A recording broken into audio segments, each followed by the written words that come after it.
welcome to Full Colour Reactions Issue 8. I'm Led Sharp, and this is going to be my reactions to various things that have happened in the comics industry over the past month or so.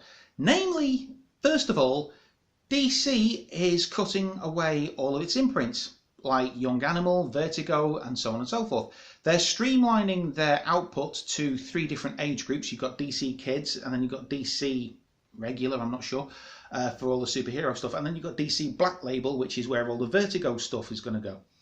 And I think that's a really good move, but I personally would have kept the Vertigo brand as it's well known. It still sells in bookshops and sales of trades are actually up in bookshops. Helps welly the direct market, which is another sore on the comics industry's arse. And with the upcoming Sandman series coming to Netflix, it may have been a good idea to keep the brand where Sandman was launched in the first place, as Sandman was always hailed as one of the comics that non-comic readers read.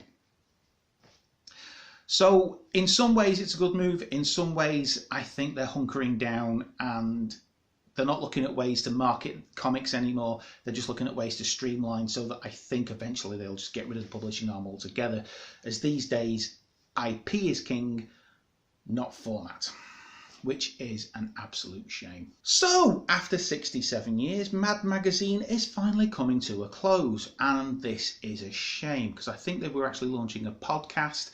They could have kept a website going, it could go digital. There's so many different things they could have done with it that for it to go out of publication is quite a strange thing.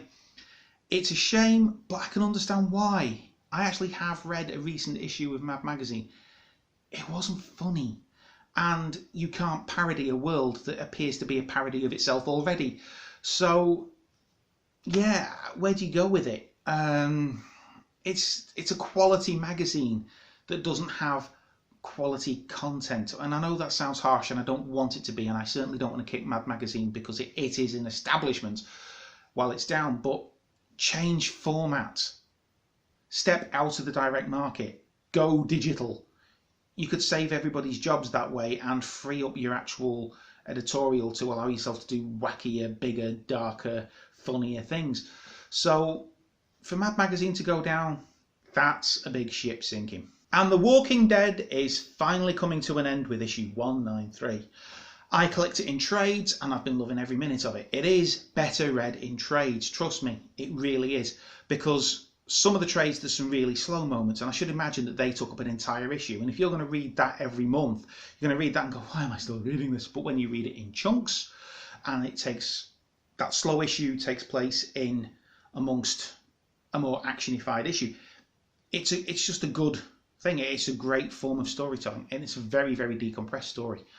I already know one spoiler, not about the actual final book, and don't worry, I'm not going to spoil it here, but an FP page decided it was going to put up a spoiler, massive spoiler, and I'm really, really pissed off at that. So I know one thing that's already happened. Other than that, nah. I'm hoping it's going to have a happy ending. And I suppose that school in Idaho is going to be really pleased. Banning a comic, I swear to God. Excuse me, itchy nose. So yeah, my shelf and my pocket will be glad about the fact that The Walking Dead's coming to an end, but my heart and soul isn't. It's a great series, but every story should end. So yeah, there you go. So there you have it. Another Full Colour Reactions, keeping it short, keeping it sweet, and DC and Marvel, because Marvel are doing the other thing where they're promoting epic events all the time. And I'll be going in and how to handle them at another reactions, to be perfectly honest with you, because I don't buy single issue events. I tell a small lie. I did buy the Secret Wars event that happened a while ago in single issues. And that's purely because none of the other comics that I was buying were coming out at the time. And it felt kind of cool, to be honest with you. And it was different and it was weird and fun. And I honestly feel like some of the changes that they made have stuck and some of the changes that they made haven't stuck. So see how that goes. But for me, it's never been about the content of Marvel. It's never been about the content of DC. It's always been about their marketing strategies and how they put their comics out and things like that. It's just a mess. I've said this before, and I'll keep repeating it. They need to go digital, they need to go trades, they need to cut out the direct market and go straight to bookshops. And I know that if you're a local comic shop book dealer, that could damage your sales. But really, could it? You are buying an absolute shed ton of floppy comics. Why? Trades sell. Get them from the same suppliers that the bookshops do. And I'm guessing that you're running on pop vinyls and other such geekery at the same time. So, no, I'm sorry, floppies are a dead in the water format. Let it go. Anyway, I will be looking at how DC could improve things and how Marvel could improve things, namely by opening up their lines, stop being afraid to put mature content out, especially using existing characters, and Marvel need to stop with these big, massive, epic crossovers, which can be really good. I'm really looking forward to War of the Realms, the trade, because I'm not buying it in single issues. Anyway, catch you again next time. Take care and have fun reading comics.